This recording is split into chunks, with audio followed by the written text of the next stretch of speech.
हम सभी ने इंडिया का ईस्टर्न, सदर्न या नॉर्दर्न मोस्ट पॉइंट तो ज़रूर सुना होगा, बट क्या कभी आपने इंडिया का वेस्टर्न मोस्ट पॉइंट सुना है? मेरा नाम है रुबेर और आप इस समय देख रहे हैं मेरा ट्रैवल शो चल हुए। ये वीडियो मेरी 114 दिन की कंटिन्यूअस जर्नी का पार्ट है, जिसमें मैंने इंडिया का वेस्टर्न मोस्ट पॉइंट देखा। जी हाँ, कोटेश्वर और नारायण सरोवर, जो कि भुज से लगभग 150 किलोमीटर की दूरी पर स्थित है। एक ऐसी जगह जो किसी और ग्रह की लगती है और आज तक किसी ने दिखाई ही नहीं।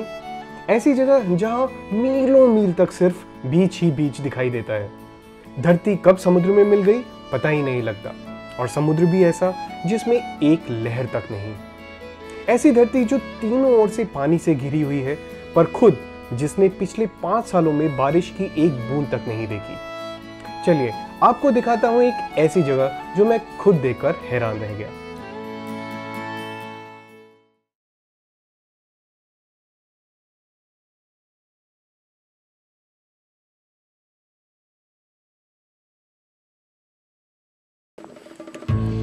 हम दोनों मांडवी में एक परफेक्ट बीच हॉलिडे बिताने के बाद तैयार थे एक नई जगह के लिए। सुबह होते ही निकल लिए कोटेश्वर की ओर और रास्ते में हमें दिखाई दिए कॉटन या कपास के खेत, जो कि हम दोनों ने ही पहली बार देखे थे।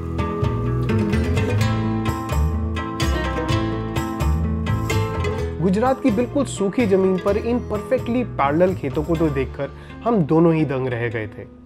इस रास्ते में दूरों दूर तक बस कॉटन ही कॉटन उगी हुई थी, और ये नज़ारा हमें पूरा वेस्टर्न कंट्रीज की खेती के मैदानों की याद दिला रहा था। इन रास्तों में हर 25 से 30 किलोमीटर के बाद नज़ारा बदल रहा था। हम कभी सैकड़ों विंडमिल से घिरे हुए होते थे, तो कभी अनगिनत नमक के खेतों से, और हाँ, बीच बीच में हमारा साथ देने के लिए हजारों की तादाद वाले भेड़ बकरियों के या गाय के झुंड। और लगभग 6 घंटे के बाद हम दोनों पहुंच ही गए भारत के सबसे पश्चिमी छोर पर, एक ऐसी अनूठी जगह जो कि किसी समय सिंधु नदी का समुद्र में संगम होती थी, पर अब ये जगह पूरी तरह बदल चुकी है। चलिए थोड़ा और करीब से इस धरती को जानते हैं।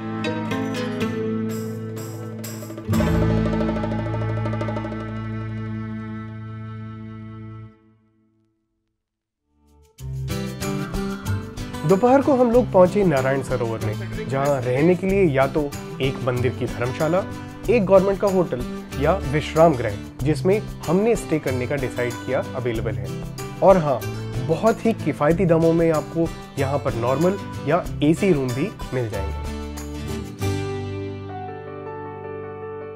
नारायण सरोवर और कोटेश्वर तीनों दिशाओं में सूखी बंजर जमीन या मीलों फैले बीच से घिरा हुआ है। यहाँ की मिट्टी का गहरा रंग यहाँ के समुद्र की गीली रेत में कब बदल जाता है आपको पता ही नहीं लगेगा।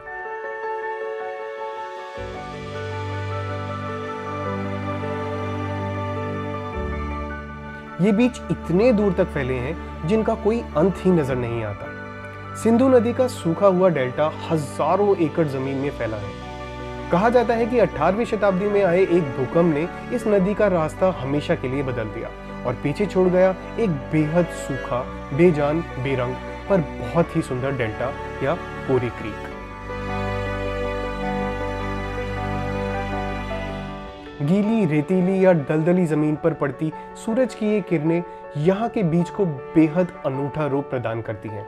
और सबसे बड़ी बात ये कि यहाँ का समुद्र बेहद ही शांत था, मानो हाई टाइड के गुजर जाने के बाद थोड़ा रेस्ट कर रहा हो।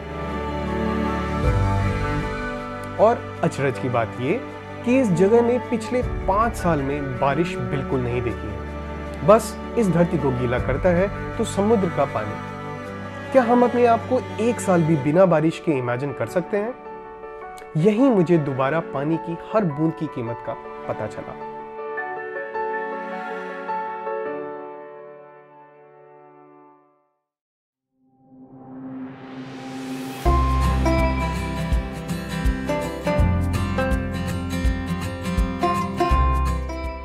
थोड़ा शाम होने पर हम दोनों चल पड़े नारायण सरोवर से लगभग 4 किलोमीटर की दूरी पर बने कोटेश्वर मंदिर की तरफ। ये पीले पत्थर से बना मंदिर बहुत ही बड़ा है, जो कि काफी दूर से दिखाई देता है।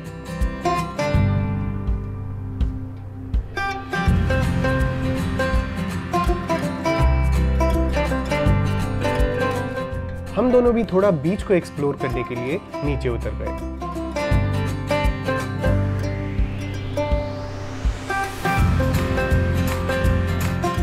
So right now we are standing at the westernmost part of India. गांव के मछुआरों की कुछ बोट्स यहीं किनारे पर लगी थी, जिसमें ये लोग दिन भर में मछली पकड़ कर लाए थे और कुछ अगले सफर की तैयारी में जुटे थे। देखते ही देखते हाई टाइड आ गया और हम लोग तीनों तरफ बीच का मुआयना करने के बाद मेन टेंपल की तरफ बढ़ चले और हमने बीच के किनारे पर ही बने रुक्मणी टेंपल को भी देखा। यहाँ की धूप इतनी तीखी है कि आप सिर्फ आधे घंटे में ही गर्मी से झुलस जाएंगे और तेज चलती हवा इसमें और तीखापन जोड़ देती है। पर शाम होते ही मौसम काफी सुहावना हो जाता है। कोटेश्वर मंदिर को देखने का सबसे बेस्ट समय है शाम का, जिस समय ढलता हुआ सूरज अपनी चंद किरणों को भारत की सीमा से समेट कर ले जाता है। शाम को चलने वाली हवा भी इस एक्सपीरियंस में अपना पूरा रस घोल देती है। कोटेश्वर मंदिर की कहानी काफी अनूठी है। कहते हैं रावण ने अपनी तपस्या से शिवजी से वरदान में अजर अमर होने के लिए शिवलिंग मांग लिया, जिसमें शिवजी ने एक शर्त रखी कि शिवलिंग कभी भी जमीन पर नहीं रखना। देवताओं को ये नहीं भाया तो उन्होंने छल से रावण के शिवलिंग को जमीन पर रखवा दिया, जिससे उस शिवलिंग के कोटि यानी 10 लाख रूप बन गए और रावण वहां से नकली वाला शिवलिंग लेकर चला गया और असली शिवलिंग से यहाँ के मंदिर का निर्माण करवाया गया। इस मंदिर में शिवलिंग के साथ रावण की मूर्ति भी देखी जा सकती है।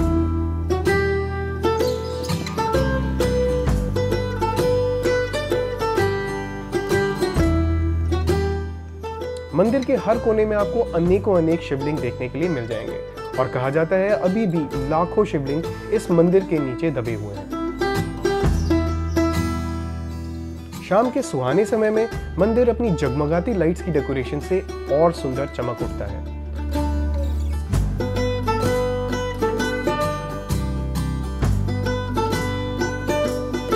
और हाँ, अपने दर्शन में शाम की आखिरी आरती को अटेंड करना ना भूलें।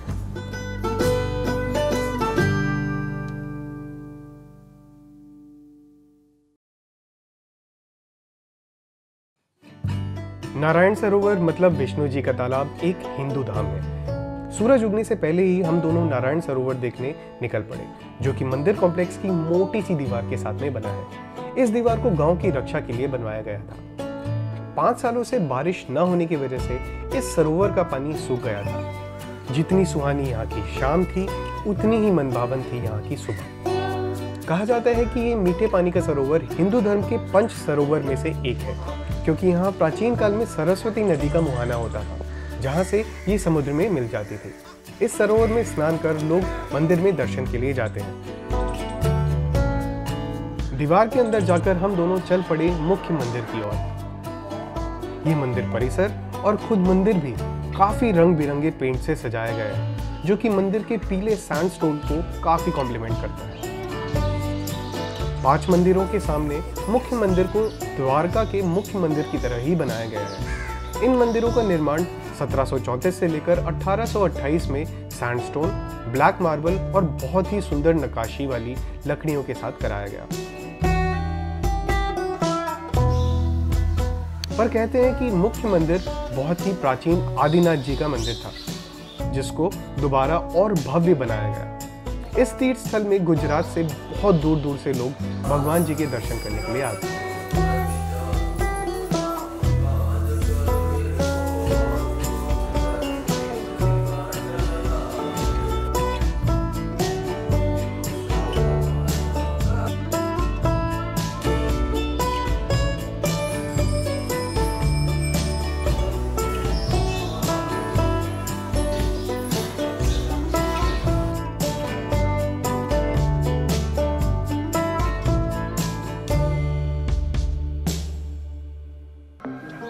सुबह की चाय तो बनती है बॉस।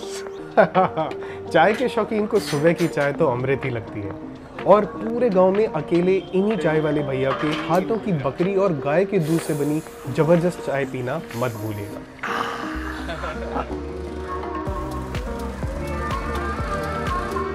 अपना नाम मेघराज है, मेघराज भाई मोती जी। ये पिछले 10 सालों से यहाँ मोजड़ी, जूती और सैंडल्स बनाने का काम करते हैं। ये मोजड़ी बनाते हैं, भैंस का चमड़ा है। इनके हाथ की कला को देखकर मैं भी कैमल लेदर की मोजड़ी खरीदने से अपने आप को रोक नहीं पाया।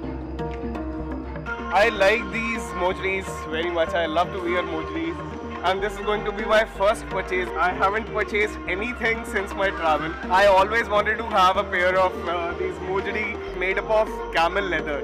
They are very soft and they are very cheap as compared to the work done on this.